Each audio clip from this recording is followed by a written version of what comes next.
Səssiz qalmaq qorxusu, otaqda səssiz qala bilməməkdən necə qurtulmaq olar? Sıxıcılıqla barışıb nəsə öyrənmək, boş vaxt itirmək əvəzinə YouTube'da. Bilirsiniz necə? Səssiz sakitlikdə qalmaq insana da o da lazımdır. Darıxmaq, höllənmək. Yəni ki, darıxmağın özü belə insanı nələrsə haqqında düşündürür də, düzdürmü? Yəni hər neqativ duyğudan qaçmamalı deyə insan. Təşviş hiss eləyən qəzəb hissi olsun, darıxmaq, höllənmək, bir bu hissin içində qal. Gör bu hiss hardan gəlir? Səbəb nədir? Bax, niyə mən bu qədər sıxılıram? Məni əsasən həyatda sıxan nələrdir? Mən nə istəyirəm həyatımdan? Mən özümdən nə istəyirəm? Mən həyatımda nələrin dəyişməsini istəyirəm? Bəlkə heç dostlarım, rəfiqələrim məsələn yoxdur. Bəlkə mənim buna ehtiyacım var. Bəlkə mən ürəyimi kiməsə açıb danışmağa ehtiyacım var, hə? Bəlkə mənim maddi durumumu düzəltməliyəm. Maddi durumum elədir ki, mən çox sıxıntı çəkirəm. Yəni ki, burada bax, gör də sənə nə qədər, neçə yerlərdə, faktorlarda boşluqlar var. Gör mən nələri həll etsəm, məndə bu sıxıntı heç demək olar ki, qalmaz. Sıxıntı insana tələbatlarından xəbər verir. Yəni, bir insan çox sıxılırsa, yəni ki, sən həyatın qaydasında olsan, istədiyin kimi olsa, tələbatların ödənilsə, sənin tərəfindən, başqa insanlar tərəfindən, sən təklikdə qalanda sıxılmazsan. Bəlkə sən çox təksən, yalnızsan həyatda. O da ola bilər. Yəni, bəlkə bir dostun, sirdaşın yoxdur. Başa düşdün necə? Bəlkə hələ sən hər zaman daşla, divarla danışırsan. Yəni, bölüşə bildiyin insan yoxdur.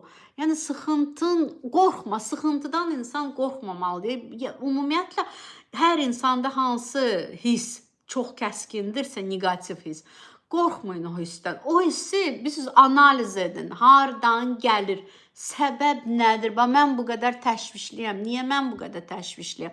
Niyə mən gələcəyimlə bağlı bu qədər qorxuram? Mənim uşaqda bəlkə çox çətinlik, kasıbçılıq çəkmişəm. Ona görə maddi durum gələcəkdə çətin olar. Mən nə bilim, maaşımı vaxtında verməzlər, 3 ay gecikdirərlər, mən neyniyərəm? Yəni, belə şeylər çox düşünürsənsə, maddiyatla bağlı bir ara oğlan yazırdı. Deyəsən, oğlan idi də.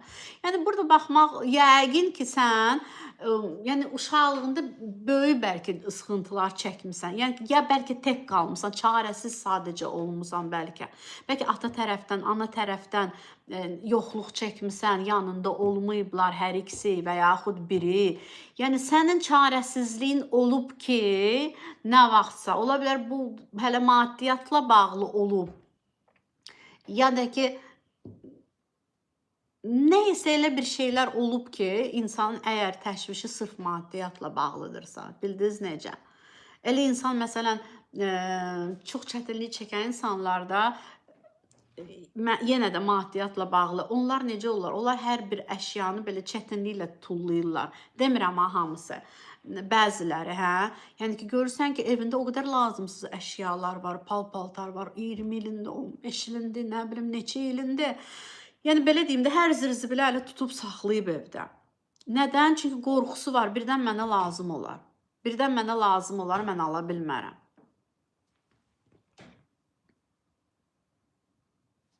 Niyə psixoloqların sakit aroları olur? Sanki dünya dağılsa veclərinə olmayacaq. Dünya dağılsa veclərinə olmayacaq, yox. Sadəcə psixoloqlarda, yəni ki, bu belə olmalıdır. Deyə bilmərəm, hər kəs də belədir. Amma daxili dayaq möhkəmdir. Bildiniz necə? İnsan həm birinci özünə güvənir ki, mən hər hansı bir çətinliyə düşsəm, bacardığımı eləyəcəyəm ki, bu çətinlikdən çıxım. Bildiniz necə?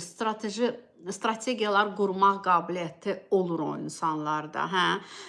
Anladığı bir şey var ki, birdə, həyatda bir çox şeyləri biz kontrol edə bilmirik. Bunu qəbul etmək. Mən bir çox şeyə bu dünyada kontrol edə bilmirəm. Ola bilər hələ özümlə sırf bağlı olsun. Düzdürmü? Yəni, bunu qəbul etməkdə, qəbul etmək hər bir şey. Nə məndən aslıdır, nələr məndən aslı deyil. Mən nələri bacararam, nələr ümumiyyətlə mən heç cür onu həll edə bilmərəm. Bildiniz necə? Qəbul etmək. Dünya və budur. Dünyanın gözəl tərəfləri də var, çox ağır tərəfləri də var. Dünyada ölüm itim də var. Hər şey var. Dünyada nə istəyirsən var, düzdürmü? Amma yenə də insan öz həyatını nə qədər ya onun əlindədir də gözəl qura bilər həyatını, xoşbəxt həyat qura bilər, maraqlı həyat qura bilər, rəngarəng həyat qura bilər.